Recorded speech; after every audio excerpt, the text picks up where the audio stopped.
To one of my favorite scenes in Hamlet, uh, Act 1, Scene 5, where the ghost, King Hamlet, tells his son Hamlet everything that went down, and this really sets into motion the wheels of the play, the act of the play here.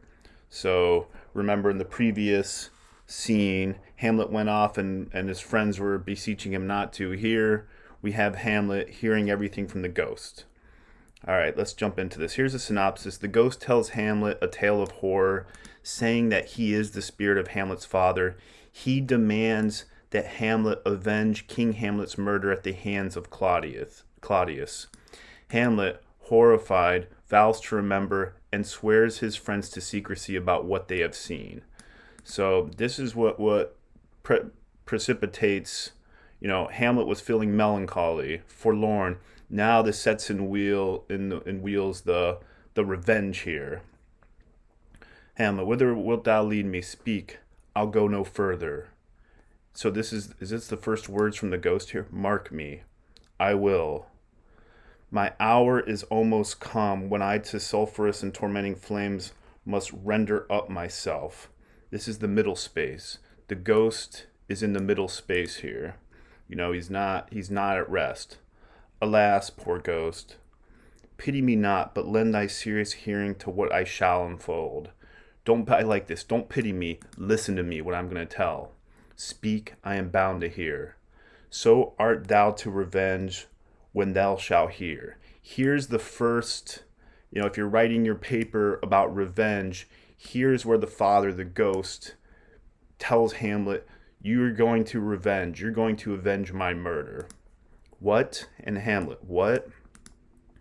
I am thy father's spirit, doomed for a certain term to walk the night, and for the day confined to fast and fires, till the foul crimes, the sins done in my days of nature, are burnt and purged away.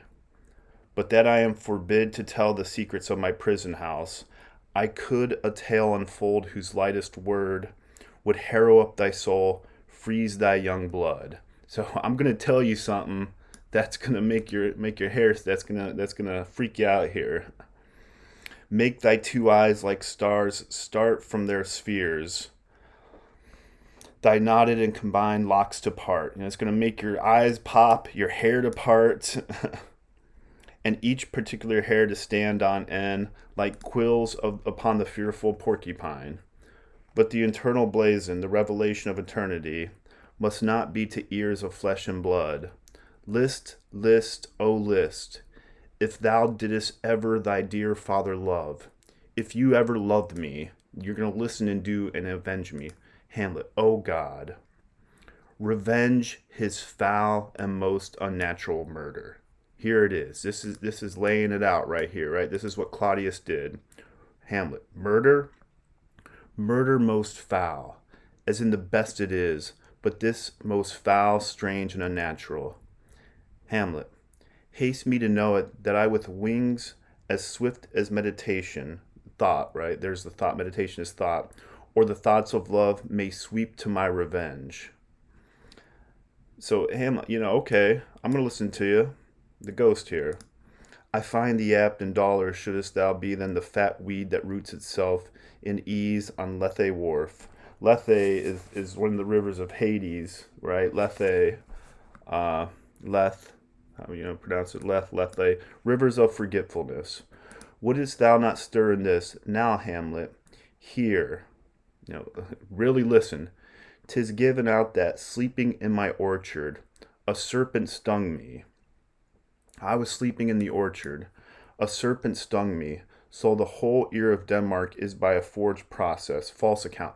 Everything that has taken place, the Claudius taking the throne, marrying your mother Gertrude, it's all false. Of my death rankly abused. But know, thou noble youth, the serpent that did sting thy father's life now wears his crown.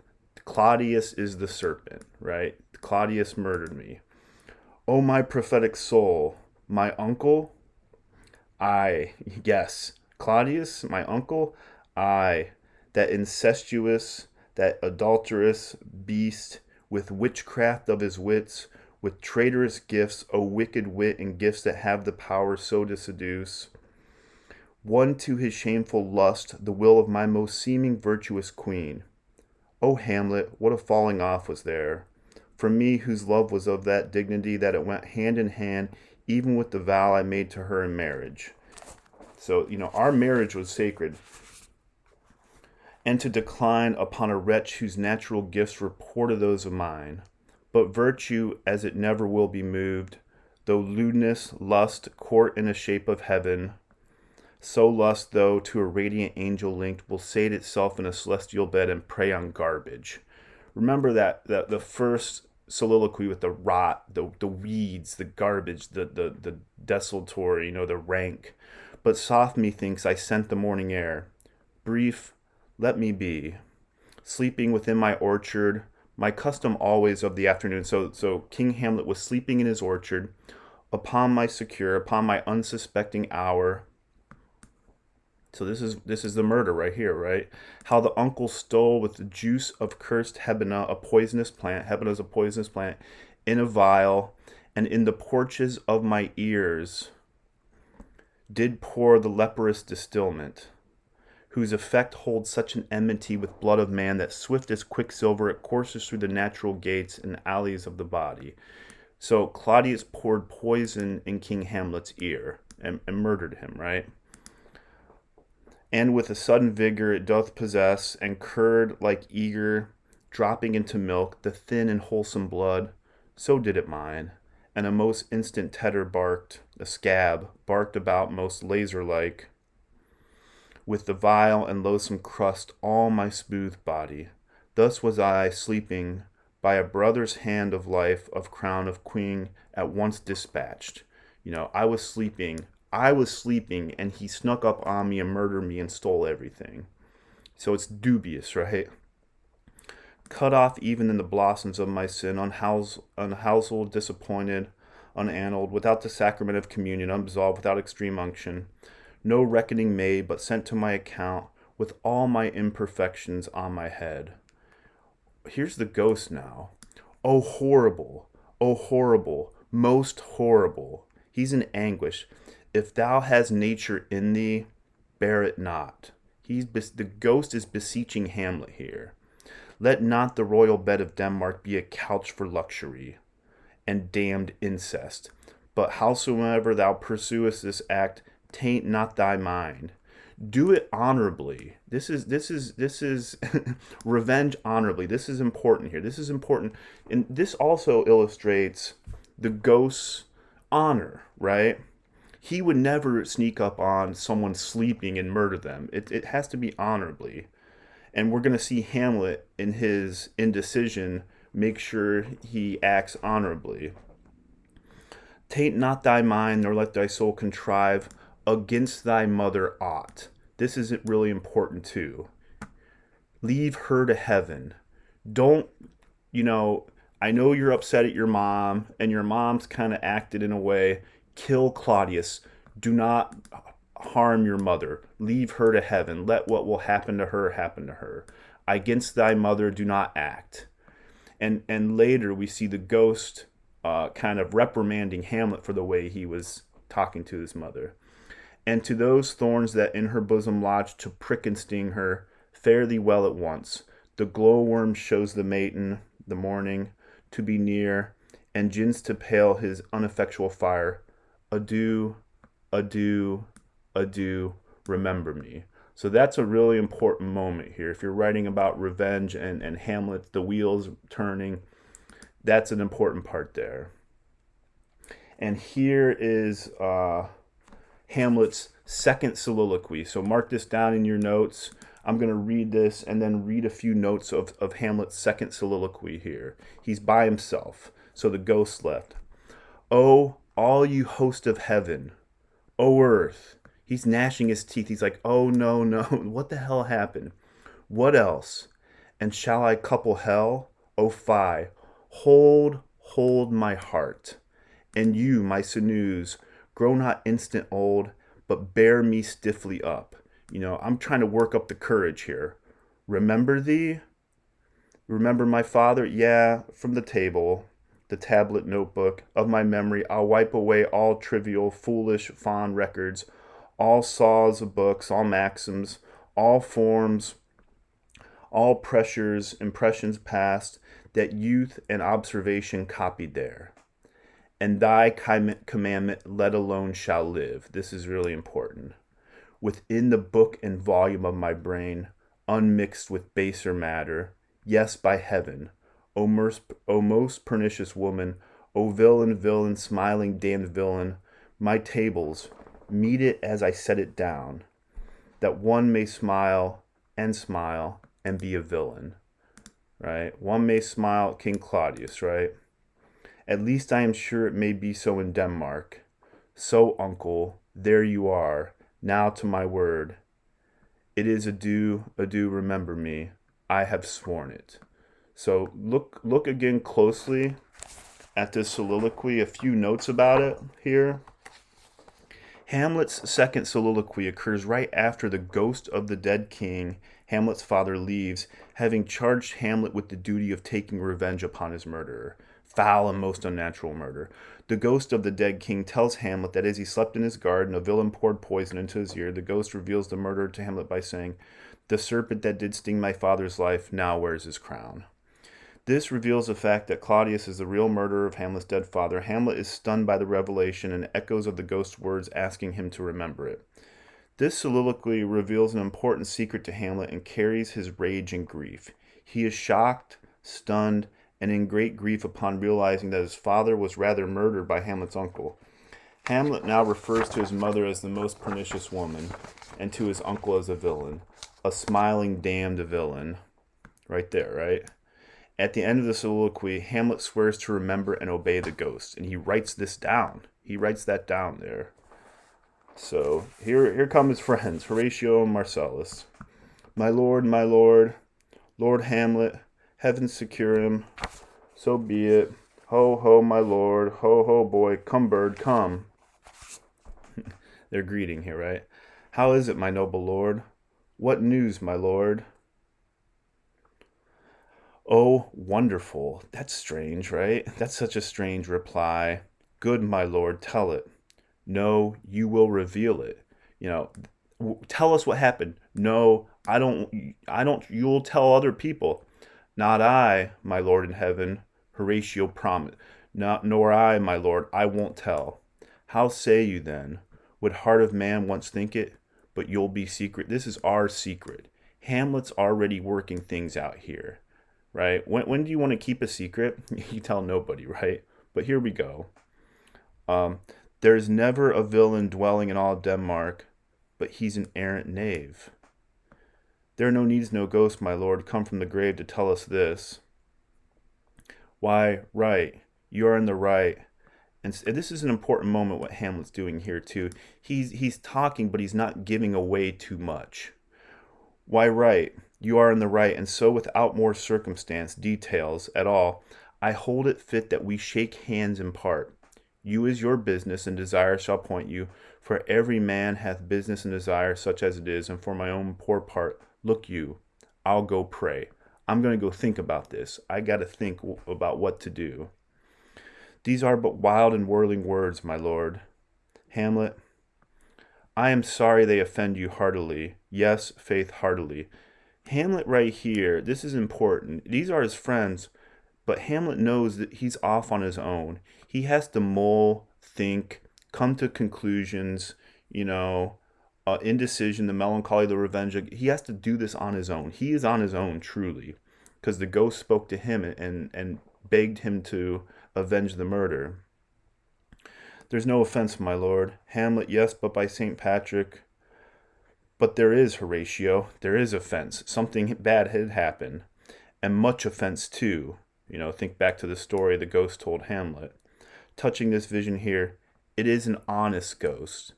It's an honest ghost. It's a true ghost. That let me tell you, for your desire to know what is between us, or masters you may. And now, good friends, as you are friends and scholars and soldiers, give me one poor request.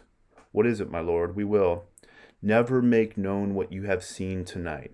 promise me you'll never tell anyone else about the ghost, me talking to the ghost, what I'm telling you here. This is our secret. Remember, because if Claudius finds out, there's some bad stuff going to go down, and we'll see a little later what Claudius wants to do with Hamlet too. My lord, we will not, nay, but swear in faith, my lord, not I won't tell, nor I, my lord, upon my sword. We have sworn, my lord, already. Indeed, upon my sword, indeed. The ghost cries under the stage, swear, swear, the ghost, swear. Because if you tell people that it's going to spoil what's going to go down. Ha ha, boy, sayest thou so? Art thou there, true penny, honest fellow? The true penny's an honest fellow. Come on, you hear this fellow in the cellarage? You hear the ghost? I like this moment. Consent to swear. Propose the oath, my lord. Never to speak of this that you have seen. Swear by my sword. Swear, the ghost again, swear. Hamlet, hic et ubique, here and everywhere. Here and everywhere. That's what this means, here and everywhere. Right here. Swear here and everywhere.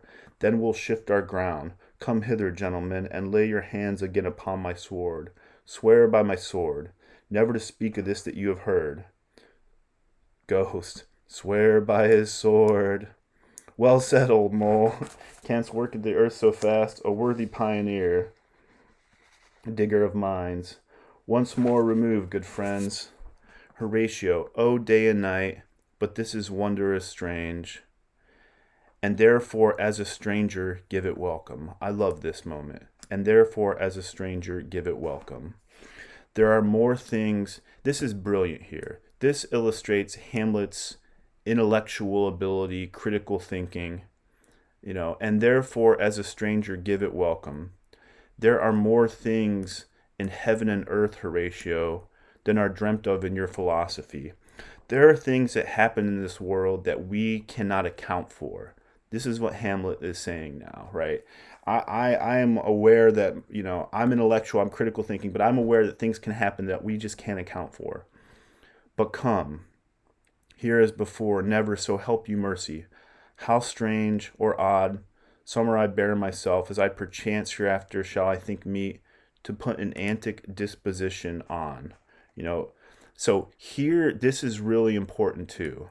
Hamlet says, right, he's going to put on an antic disposition. This is Hamlet telling Horatio Marcellus, I'm going to act mad. I'm going to act crazy to throw everybody off. So this goes back to, is Hamlet acting mad or is he really mad? Hamlet is really smart here. Think about this. He's the anti-Hercules. He's the opposite of Hercules. When we're really smart or really intellectual, do we sometimes over-intellectualize? Do some of you ever catch yourself overthinking? Do you overthink things? And we see that with Hamlet. But Hamlet, I'm going to put on an antic disposition that you, at such times seeing me, never shall with arms folded, thus or this head shake, or by pronouncing of some doubtful phrase, as well, we know, or we could and if we would, or if we list to speak, there be it if they might, or such ambiguous giving out to note that you know aught of me. This do swear. So grace and mercy at your most need help you. If you see me acting strange, go with it. I'm going to be acting crazy. I'm going to be acting strange to throw Claudius and Gertrude off. Ghost, swear. And Hamlet to the ghost. Rest, perturbed spirit. So, gentlemen, with all my love, I do commend me, and trust myself to you. You are my friends. I trust you with these secrets. You swore upon my sword. And what so poor a man as Hamlet is, may do to express his love and friending to you. God willing shall not lack. Let us go in together, and still your fingers on your lips, I pray. The time is out of joint. Think of time here. Time is out of joint. O cursed spite, that ever I was born to set it right. Nay, come, let's go together. That I was born to set this right. So one of my favorite scenes, we have the second soliloquy, Hamlet and the ghost. and we're setting into motion the play now.